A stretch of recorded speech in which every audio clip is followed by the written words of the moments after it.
Whispered melodies and tales. कुछ कहानियां केवल सुनाई नहीं जाती, वे महसूस की जाती हैं। कहीं अंधेरे में छिपा कोई रहस्य, कहीं खामोशी में दबा कोई जुर्म, कहीं अनजाना सा खौफ, तो कहीं अधूरी मोहब्बत की दास्तान। हर मोड़ पर एक नया सवाल, हर परछाई के पीछे एक राज, और हर कहानी के अंत में एक ऐसा सच जिसकी शायद आपने कल्पना भी न की हो।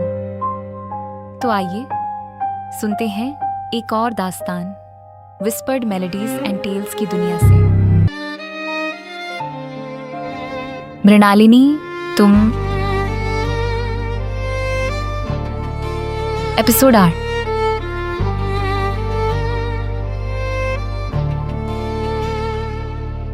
कोई बात नहीं, निताई इसे संभाल लेगा। तुम और उलझन मत बढ़ाओ। वसुधा, इन्हें बगीचे में ले जाओ। इन्होंने अभी तक यह जगह ठीक से देखी भी नहीं है। वह थका हुआ लग रहा था, कुछ बुझा बुझा भी। मुझे लगने लगा कि काश इनमें से कोई भी आज ना आया होता। उन्होंने हमारा दिन बिगाड़ दिया था। हमारे लौटते ही ये सब बहुत अधिक हो गया था। मैं स्वयं भी थक गई थी, थकी हुई और उदास। जब अरिंदम ने सुझाव दिया कि हम बगीचे में चले जाएं, तो वह लगभग चिड़चिड़ा सा प्रतीत हुआ। मैंने मन ही मन स्वयं को कितना मूर्ख समझा कि मैंने वह पोर्ट वाइन का गिलास गिरा दिया। हम टेरेस पर निकल आए और वहां से चिकने हरे लॉन पर उतर गए। मेरा ख्याल है कि तुम लोगों का इतनी जल्दी मृणालिनी रायबाड़ी लौट आना ठीक नहीं हुआ। तुम्हें इटली में 3-4 महीने और आराम से घूमना चाहिए था और फिर गर्मियों के बीच में लौटना चाहिए था। इससे अरिंदम को भी बहुत लाभ होता और तुम्हारे लिए भी सब कुछ आसान रहता। न जाने क्यों मुझे लगता है कि शुरू में यहाँ रहना तुम्हारे लिए कुछ कठिन होगा। ओह, मुझे ऐसा नहीं लगता, मैंने कहा। मुझे पूरा विश्वास है कि मुझे मृणालिनी रायबाड़ी से प्रेम हो जाएगा। उसने कोई उत्तर नहीं दिया। हम दोनों लॉन पर धीरे धीरे टहलते रहे। अब मुझे अपने बारे में कुछ बताओ। दक्षिणी बंगाल में तुम क्या कर रही थीं? अरिंदम ने कहा था कि तुम किसी भयानक अमरीकी महिला के साथ रह रही थीं। मैंने उससे श्रीमती मृदुला मुखर्जी के बारे में बताया और यह भी कि मैं उनके साथ कैसे पहुंची। वह सहानुभूतिपूर्ण तो लगी, लेकिन कुछ अनमनी सी, मानो उसका मन किसी और बात में उलझा हुआ हो। मैंने जब अपनी बात समाप्त की तो उसने कहा, हाँ, जैसा तुमने कहा सब कुछ बहुत अचानक हो गया, लेकिन मेरी प्रिय, हम सब बहुत प्रसन्न हुए थे और मैं सचमुच आशा करती हूँ कि तुम दोनों बहुत सुखी रहोगे। धन्यवाद वसुधा, मैंने कहा। बहुत बहुत धन्यवाद। मैं सोचने लगी कि उसने ये क्यों कहा कि उसे आशा है हम सुखी रहेंगे। ये क्यों नहीं कहा कि उसे विश्वास है हम अवश्य सुखी रहेंगे। वह दयालु थी, ईमानदार थी और मुझे वह बहुत अच्छी लगी। लेकिन उसकी आवाज़ में संदेह की एक बहुत हल्की सी झलक थी जिसने मुझे डरा दिया। जब अरिंदम ने मुझे पत्र लिखकर बताया, वह मेरा हाथ पकड़ते हुए आगे बोली कि उसने तुम्हें दक्षिणी बंगाल में पाया है और तुम बहुत युवा हो, बहुत सुंदर हो, तो मुझे स्वीकार करना होगा कि मुझे थोड़ा धक्का लगा था। स्वाभाविक ही हम सब ने कल्पना की थी कि तुम कोई समाज की तितली होगी, बहुत आधुनिक, चेहरे पर बहुत सारा श्रृंगार किए हुए, वैसी लड़की जैसी उन जगहों पर मिलने की उम्मीद की जाती है। लेकिन जब तुम दोपहर के भोजन से पहले मॉर्निंग रूम में आई तो मैं सचमुच आश्चर्य से स्तब्ध रह गई। वह हंस पड़ी और मैं भी उसके साथ हंस दी। लेकिन उसने ये नहीं बताया कि मेरे रूप रंग को देखकर वह निराश हुई थी या उसे राहत मिली थी।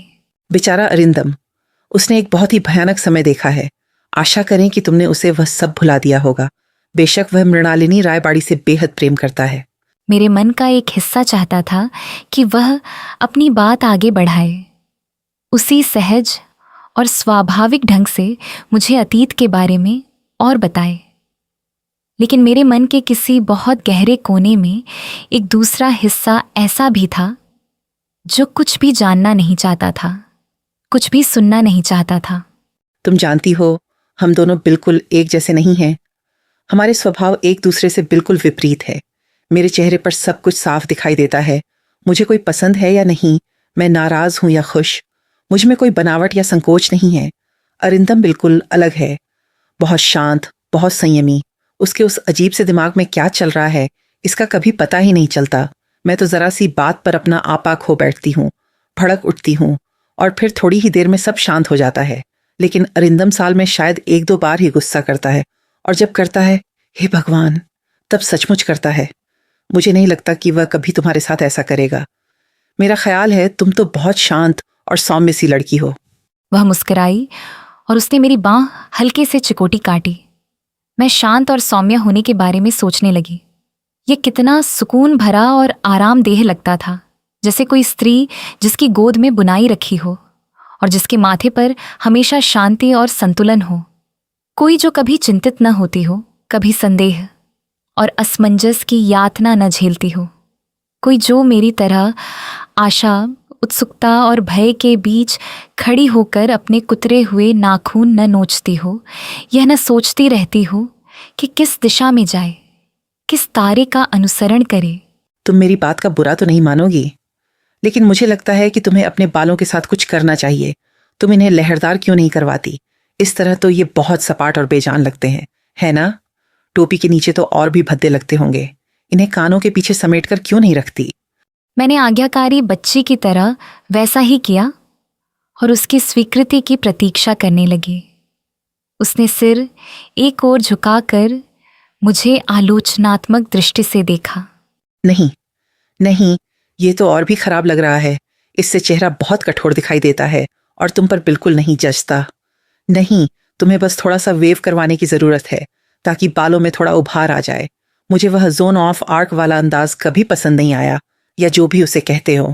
अरिंदम क्या कहता है? क्या उसे यह तुम्हारे ऊपर अच्छा लगता है? मुझे नहीं मालूम, मैंने कहा। उसने कभी इसका जिक्र ही नहीं किया। अच्छा, शायद उसे यही पसंद हो। मेरी बात पर मत जाना। अच्छा बताओ, क्या तुमने कोलकाता या पेरिस से कुछ कपड़े खरीदे? नहीं, मैंने कहा। हमारे पास समय ही नहीं था। अरिंदम जल्दी घर लौटना चाहता था और मैं तो हमेशा कपड़ों की सूची मंगवा सकती हूँ। तुम्हारे कपड़े पहनने के ढंग से ही पता चलता है कि तुम्हें इस बात की बिल्कुल परवाह नहीं कि तुम क्या पहनती हो। नहीं, मैंने कहा। हमारे पास समय ही नहीं था। अरिंदम जल्दी घर लौटना चाहता था और मैं तो हमेशा कपड़ों की सूची मंगवा सकती हूँ, उसने कहा। मैंने क्षमा याचना भरी दृष्टि से अपनी फलालैन की स्कर्ट की ओर देखा। ऐसी बात नहीं है, मैंने कहा। मुझे अच्छे कपड़े बहुत पसंद हैं। बस अब तक मेरे पास कपड़ों पर खर्च करने के लिए कभी ज्यादा पैसे नहीं रहे। मुझे आश्चर्य है कि अरिंदम कोलकाता में 1-2 सप्ताह और नहीं रुका ताकि तुम्हारे लिए कुछ अच्छे कपड़े खरीद सके। सच कहूं तो मुझे यह उसकी कुछ स्वार्थी हरकत लगती है, और यह उसके स्वभाव के बिल्कुल विपरीत भी है। वह तो आमतौर पर इन बातों में बहुत सावधानी बरतता है। क्या सचमुच? मैंने पूछा। मुझे तो वह कभी ऐसा नहीं लगा। मुझे नहीं लगता कि वह इस बात पर ध्यान देता है कि मैं क्या पहनती हूँ। मुझे नहीं लगता कि उसे इससे कोई फर्क पड़ता है। अच्छा, तो फिर वह बदल गया होगा। उसने मेरी ओर से नजर हटा ली। जैस्पर को सीटी बजाकर बुलाया। दोनों हाथ जेबों में डाले खड़ी रही और फिर हमारे ऊपर खड़े विशाल घर की ओर देखने लगी। तो तुम लोग पश्चिमी विंग का उपयोग नहीं कर रहे? उसने पूछा। नहीं, मैंने कहा। हम लोग पूर्वी विंग वाले स्वीट में रहते हैं। उसे पूरी तरह नया बनवा दिया गया है। सच? मुझे यह नहीं मालूम था। आश्चर्य है। क्यों? यह अरिंदम का विचार था, मैंने कहा। उसे वही अधिक पसंद है। उसने कुछ नहीं कहा। वह खिड़कियों की ओर देखती रही और सीटी बजाती रही। श्रीमती चारुबाला लाहिड़ी के साथ तुम्हारा कैसा निभ रहा है? उसने अचानक पूछा। मैं झुक गई और जैस्पर के सिर पर हाथ फेरने लगी। उसके कान सहलाने लगी। मैं उनसे बहुत अधिक नहीं मिली हूं, मैंने कहा। वे मुझे थोड़ा डराती हैं। मैंने पहले कभी उनके जैसी किसी को नहीं देखा। मुझे नहीं लगता कि तुमने देखा होगा, वसुधा ने कहा। जैस्पर ने अपनी बड़ी बड़ी विनम्र और कुछ संकोची आंखों से मेरी ओर देखा। मैंने उसके रेशमी सिर को चूम लिया और अपना हाथ उसकी काली नाक पर रख दिया। उनसे डरने की कोई जरूरत नहीं है, और जो भी करो उन्हें यह मत दिखाना कि तुम उनसे डरती हो। बेशक मेरा तो उनसे कभी कोई विशेष संबंध नहीं रहा और न ही मैं कभी चाहूंगी। फिर भी वे हमेशा मेरे प्रति बहुत शिष्ट रही हैं। क्या वे तुम्हारे प्रति मित्रवत लगी? नहीं, मैंने कहा। नहीं, बहुत नहीं। वसुधा फिर सीटी बजाने लगी और उसने अपने पैर से जैस्पर का सिर सहलाया। जहां तक हो सके उनसे कम ही संबंध रखना। हाँ, मैंने कहा। वे घर का प्रबंध बहुत कुशलता से करती हैं। मुझे बीच में हस्तक्षेप करने की कोई आवश्यकता नहीं है। ओह, मुझे नहीं लगता कि उन्हें उससे कोई आपत्ति होगी। यही बात अरिंदम ने भी पिछली शाम कही थी और मुझे यह अजीब लगा कि दोनों की राय बिल्कुल एक जैसी थी। मैं तो यही सोचती कि हस्तक्षेप ही वह एक बात होगी जिसे श्रीमती चारुबाला लाहिड़ी बिल्कुल सहन नहीं करना चाहेंगी। मुझे लगता है कि समय के साथ वह इससे उबर जाएंगी, लेकिन शुरू शुरू में इससे तुम्हारे लिए परिस्थितियां कुछ अप्रिय हो सकती हैं। आखिर वह बेहद ईर्ष्यालु है। मुझे पहले से ही इसका डर था। क्यों? मैंने उसकी ओर देखकर पूछा। वे मुझसे ईर्ष्या क्यों करेंगे? अरिंदम तो उनके प्रति कोई विशेष स्नेह रखता हुआ नहीं लगता। मेरी प्यारी बच्ची, वह अरिंदम के बारे में नहीं सोच रही हैं। मुझे लगता है कि वह उसका सम्मान करती है और बस इतना ही, उससे अधिक कुछ नहीं। नहीं, बात यह है। वह कुछ क्षण रुकी। उसने हल्की सी भौहें सिकोड़कर मेरी ओर अनिश्चित भाव से देखा। उन्हें तुम्हारा यहाँ होना ही बुरा लगता है, यही समस्या है। क्यों? मैंने पूछा। वे मुझसे नाराज क्यों होंगे? मुझे लगा था कि तुम्हें मालूम होगा। मुझे लगा था कि अरिंदम ने तुम्हें बता दिया होगा। वे तो मृणालिनी की पूजा करती थीं। ओह, मैंने कहा। अच्छा, अब समझी। हम दोनों फिर से जैस्पर को सहलाने लगी। इतना सारा स्नेह पाने का वह अभ्यस्त नहीं था, इसलिए आनंद से लौटकर अपनी पीठ के बल लेट गया। लो, पुरुष लोग आ गए। चलो, कुछ कुर्सियां बाहर निकलवाते हैं और शाहबलूत के पेड़ के नीचे बैठते हैं। गणेश सान्याल कितना मोटा होता जा रहा है। अरिंदम के पास खड़ा होकर तो बिल्कुल भद्दा लगता है। मेरा ख्याल है अब दफ्तर लौट जाएगा। कितना नीरस आदमी है, कभी कोई दिलचस्प बात नहीं करता। तो बताइए आप सब, क्या चर्चा चल रही थी? दुनिया को तोड़ मरोड़ कर फिर से बनाने की योजना बना रहे थे शायद। वह हंस पड़ी। बाकी लोग टहलते हुए हमारी ओर आ गए और हम सब वहीं खड़े हो गए। गणेश सान्याल ने जैस्पर के लिए एक टहनी फेंकी जिसे वह दौड़कर उठा लाए। हम सब जैस्पर को देखने लगे। श्री प्रभात मुखर्जी ने अपनी घड़ी की ओर देखा। अब मुझे चलना चाहिए। दोपहर के भोजन के लिए आपका बहुत बहुत धन्यवाद, श्रीमती राय चौधरी। आपको अक्सर आना चाहिए, मैंने उनसे हाथ मिलाते हुए कहा। मैं सोच रही थी कि क्या बाकी लोग भी अब चले जाएंगे। मुझे यह निश्चित रूप से पता नहीं था कि वे केवल दोपहर के भोजन के लिए आए थे या पूरा दिन बिताने के इरादे से। मैं चाहती थी कि वे चले जाएं। मैं फिर से अरिंदम के साथ अकेली रहना चाहती थी ताकि सब कुछ फिर वैसा ही हो जाए जैसा इटली में था। हम सब जाकर शाहबलूत के पेड़ के नीचे बैठ गए। रतन कुर्सियां और कंबल ले आया। गणेश सान्याल पीठ के बल लेट गया और अपनी टोपी आंखों पर खींच ली। थोड़ी ही देर में उसका मुंह खुल गया और वह खर्राटे लेने लगा। चुप रहो गणेश सान्याल। मैं सो नहीं रहा हूं।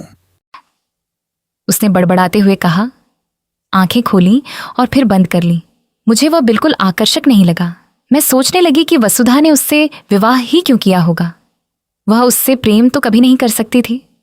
शायद वह मेरे बारे में भी यही सोच रही थी। बीच बीच में उसकी नज़र मुझ पर टिक जाती, उलझी हुई, विचार मग्न, मानो वह अपने आप से पूछ रही हो, आखिर अरिंदम को इसमें क्या दिखाई देता है। फिर भी उसमें दयालुता थी, शत्रुता नहीं। वे दोनों अपनी दादी के बारे में बात कर रहे थे। हमें जाकर बूढ़ी दादी माँ से मिलना चाहिए। उनकी बुद्धि अब जवाब देने लगी है। बेचारी खाना खाते समय सब कुछ ठोड़ी पर गिरा लेती हैं। मैं उन दोनों की बातें सुन रही थी। मैं अरिंदम की बाह से लगी हुई थी और अपनी ठोड़ी उसकी बाह की आस्तीन से रगड़ रही थी। वह बिना सोचे समझे यूं ही मेरा हाथ सहला देता, जबकि उसका ध्यान वसुधा से बात करने में लगा रहता। मैं तो बिल्कुल जैस्पर जैसी हो गई हूँ। मैंने सोचा, मैं भी उसी की तरह उससे सटकर बैठी हूँ। जब उसे याद आता है वह मुझे भी सहला देता है और मैं खुश हो जाती हूँ। एक क्षण के लिए उसके और निकट खिसक आती हूँ। वो मुझे उसी तरह पसंद करता है जैसे मुझे जैस्पर पसंद है। हवा थम गई थी। दोपहर उनींदी और शांत थी। अभी अभी घास काटी गई थी। उसमें गर्मियों जैसी मीठी और सघन सुगंध थी।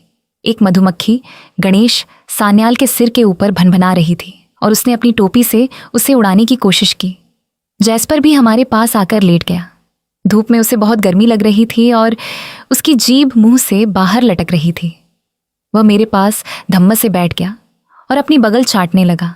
उसकी बड़ी बड़ी आंखों में जैसे क्षमा याचना झलक रही थी। धूप घर की शीशे जड़ी खिड़कियों पर पड़ रही थी और उनमें मुझे हरे लॉन तथा टेरेस का प्रतिबिंब दिखाई दे रहा था। पास की एक चिमनी से धुएं की पतली लकीर ऊपर उठ रही थी और मैं सोचने लगी कि क्या नियमानुसार अब पुस्तकालय में आग जला दी गई होगी। एक थ्रश पक्षी लॉन पार करके भोजन कक्ष की खिड़की के बाहर खड़े मैग्नोलिया के पेड़ पर जा बैठा। मैं जहां लॉन पर बैठी थी वहां तक मैग्नोलिया के फूलों की हल्की कोमल सुगंध आ रही थी। चारों ओर शांति और स्थिरता थी। अब बहुत दूर से नीचे नदी में नदी की लहरों की आवाज सुनाई दे रही थी। ज्वार उतर गया होगा। मधुमक्खी फिर हमारे ऊपर मंडराई और हमारे सिर के ऊपर खिले शाहबलूत के फूलों का रस चखने के लिए क्षण भर ठहर गई। मैंने हमेशा इसी की कल्पना की थी। मैंने सोचा, मैंने यही आशा की थी कि मृणालिनी रायबाड़ी में जीवन ऐसा ही होगा। मैं चाहती थी कि हम सब यूं ही बैठे रहें, न मैं कुछ बोलूं न दूसरों की बातें सुनूं। इस क्षण को हमेशा के लिए संजो कर रख लूं, क्योंकि इस समय हम सब शांत थे, संतुष्ट थे, उनींदे थे, ठीक उस मधुमक्खी की तरह जो हमारे सिर के ऊपर भनभना रही थी। थोड़ी ही देर बाद सब कुछ बदल जाएगा। फिर कल आएगा, उसके बाद अगला दिन, फिर एक और वर्ष, और शायद हम भी बदल जाएंगे। शायद फिर कभी इस तरह साथ बैठना ना हो। हम में से कोई चला जाएगा, कोई दुख सहेगा, कोई मर जाएगा। भविष्य हमारे सामने फैला था, अज्ञात, अदृश्य। शायद वैसा नहीं जैसा हम चाहते थे, वैसा नहीं जैसा हमने योजना बनाई थी, लेकिन यह क्षण सुरक्षित था। इसे कोई छू नहीं सकता था। यहाँ हम दोनों, अरिंदम और मैं, हाथों में हाथ डाले बैठे थे और न अतीत का कोई महत्व था न भविष्य का। यही सत्य था, यही सुरक्षित था। समय का ये छोटा सा अजीब सा टुकड़ा जिसे अरिंदम कभी याद भी नहीं रखेगा, जिसके बारे में वह फिर कभी सोचेगा भी नहीं। वह इसे मेरे समान पवित्र नहीं मानेगा। वह तो इस समय ड्राइव के किनारे उगी झाड़ियों को कटवाने की बात कर रहा था और वसुधा उसकी बात से सहमत होते हुए बीच बीच में अपने सुझाव भी दे रही थी और साथ ही गणेश सान्याल की ओर घास का एक तिनका भी उछाल रही थी। उनके लिए यह केवल दोपहर के भोजन के बाद का समय था, किसी साधारण सी दोपहर के 3:15 बजे, किसी भी दिन की किसी भी घड़ी जैसा। वे इस क्षण को मेरी तरह अपने हृदय में कैद करके सुरक्षित नहीं रखना चाहते थे। उन्हें कोई भय नहीं था। अच्छा, अब हमें चलना चाहिए। वसुधा ने अपनी स्कर्ट से घास झाड़ते हुए कहा। मुझे देर नहीं करनी चाहिए। आज चटर्जी परिवार हमारे यहाँ रात्रि भोज पर आ रहे हैं। पुरानी वीरा कैसी है? ओह, जैसी हमेशा रहती है। हर समय अपने स्वास्थ्य की बातें करती रहती है और वे भी अब बहुत बूढ़े हो गए हैं। वे दोनों निश्चित ही तुम लोगों के बारे में सब कुछ पूछेंगे। उन्हें मेरी ओर से स्नेह देना। हम सब उठ खड़े हुए। गणेश सान्याल ने अपनी टोपी से धूल झाड़ी, अरिंदम ने जम्हाई ली और अंगड़ाई ली। सूरज बादलों में छिप गया। मैंने आकाश की ओर देखा। वह पहले ही बदल चुका था। आकाश में छोटी छोटी बादल पंक्तियां मछली की खाल जैसे पैटर्न में दौड़ती चली जा रही थीं। हवा का रुख बदल रहा है। आशा है कि रास्ते में बारिश न मिले। मुझे डर है कि आज के अच्छे मौसम का हिस्सा अब समाप्त हो गया। हम धीरे धीरे ड्राइव की ओर बढ़े, जहां उनकी कार हमारा इंतजार कर रही थी। तुमने अभी पूर्वी विंग में हुए बदलाव नहीं देखे हैं? अरिंदम ने कहा। आइए ऊपर चलिए, मैंने सुझाव दिया। बस 1 मिनट लगेगा। हम हॉल में गए और वहां से बड़ी सीढ़ियां चढ़ने लगे। पुरुष हमारे पीछे पीछे आ रहे थे। मुझे यह सोचकर अजीब लगा कि वसुधा ने अपने जीवन के इतने वर्ष इसी घर में बिताए थे। वह बचपन में अपनी आया के साथ इन्हीं सीढ़ियों से दौड़ती हुई उतरी होगी। उसका जन्म यहीं हुआ था। वह यहीं पली बड़ी थी। वो इस घर के हर कोने को जानती थी। इस घर पर उसका अधिकार मुझसे कहीं अधिक था, जितना मेरा कभी नहीं हो सकता था। निश्चय ही उसके हृदय में असंख्य स्मृतियां बंद थीं। मैं सोचने लगी कि क्या वह कभी बीते हुए दिनों को याद करती होगी?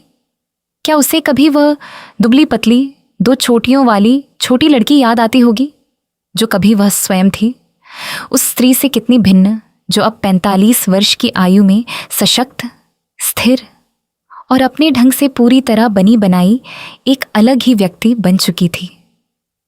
हम कमरों तक पहुंचे। नीचे झुककर नीची चौखट से भीतर आते हुए गणेश सान्याल ने कहा, अरे कितना बढ़िया, ये तो बहुत बड़ा सुधार है ना वसुधा? सच कहूं पुराने दोस्त, तुमने तो यहाँ खूब खर्च किया है। नए पर्दे, नए बिस्तर, सब कुछ नया। याद है गणेश, जब तुम्हारी टांग में चोट लगी थी तब हम इसी कमरे में ठहरे थे? तब यह कितना उदास और बेरौनक लगता था। माँ को आरामदायक व्यवस्था का कभी कोई विशेष ध्यान नहीं था। और फिर अरिंदम, तुम लोगों को यहाँ ठहराते भी कहाँ थे? केवल तब जब बाकी सारे कमरे भर जाते थे। कुंवारे मेहमानों को तो हमेशा यहीं ठहरा दिया जाता था। खैर, अब तो यह सचमुच बहुत सुंदर लग रहा है और इसकी खिड़कियां गुलाब के बगीचे की ओर खुलती हैं, जो हमेशा से इसकी सबसे बड़ी विशेषता रही है। क्या मैं जरा अपना पाउडर लगा लूं? पुरुष नीचे चले गए और वसुधा आईने के सामने खड़ी होकर अपना चेहरा देखने लगी। क्या बूढ़ी चारूबाला लाहिड़ी ने यह सब तुम्हारे लिए किया है?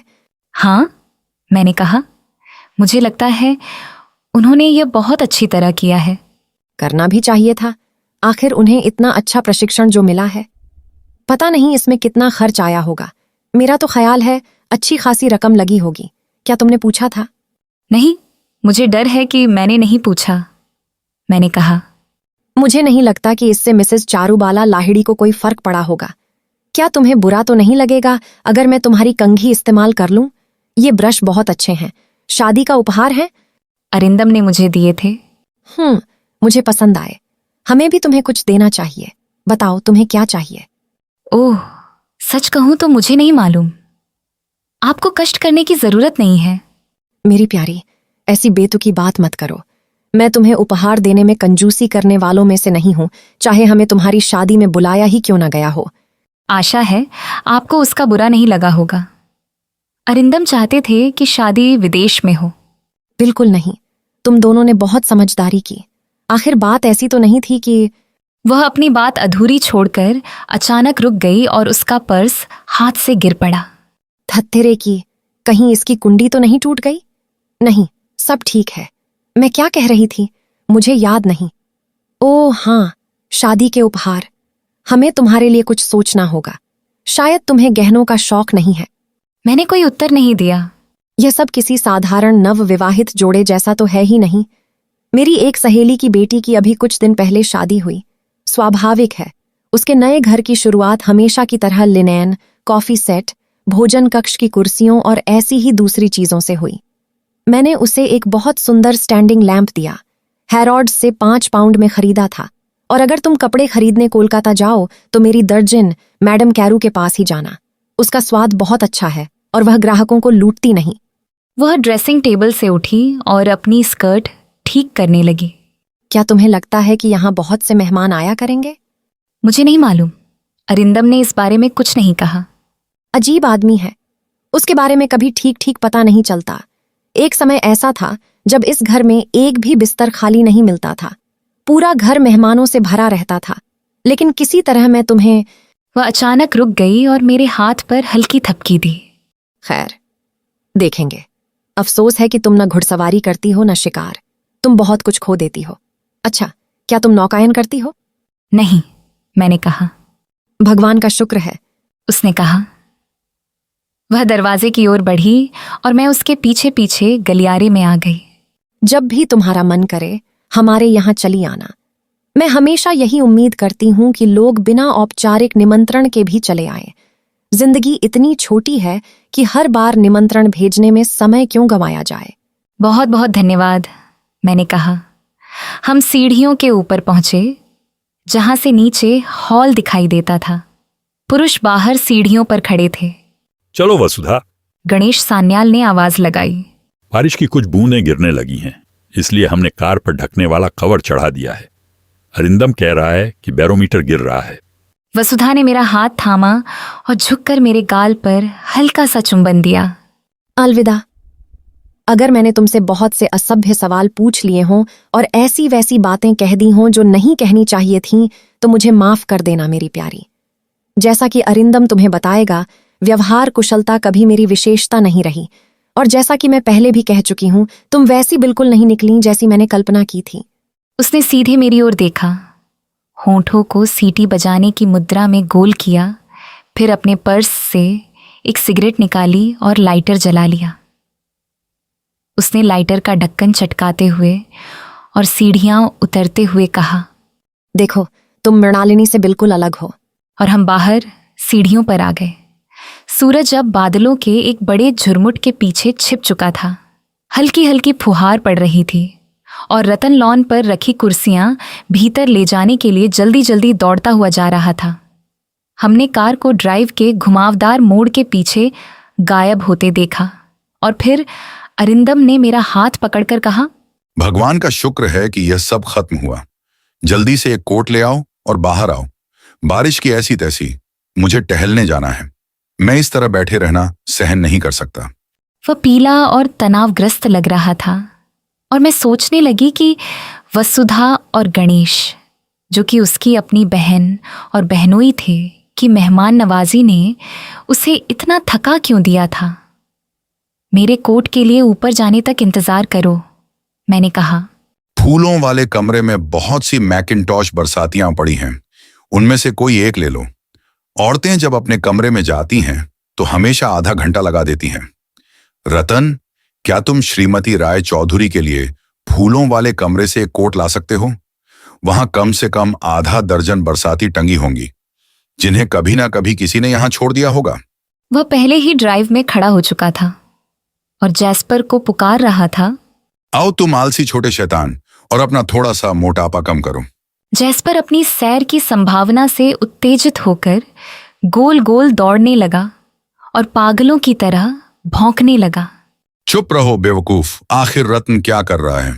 रतन हॉल से दौड़ता हुआ बाहर आया, हाथ में एक बरसाती लिए हुए, और मैंने जल्दी जल्दी उसे पहन लिया, कॉलर से जूझते हुए। वह स्वाभाविक रूप से बहुत बड़ा और बहुत लंबा था, लेकिन उसे बदलने का समय नहीं था, इसलिए हम दोनों लॉन पार करके जंगल की ओर चल पड़े। जैस्पर आगे आगे दौड़ रहा था। मुझे लगता है कि मेरे परिवार की थोड़ी सी मौजूदगी भी मेरे लिए बहुत अधिक हो जाती है। वसुधा दुनिया के सबसे अच्छे लोगों में से एक है, लेकिन वह हमेशा किसी न किसी मुसीबत में अपना पैर फंसा देती है।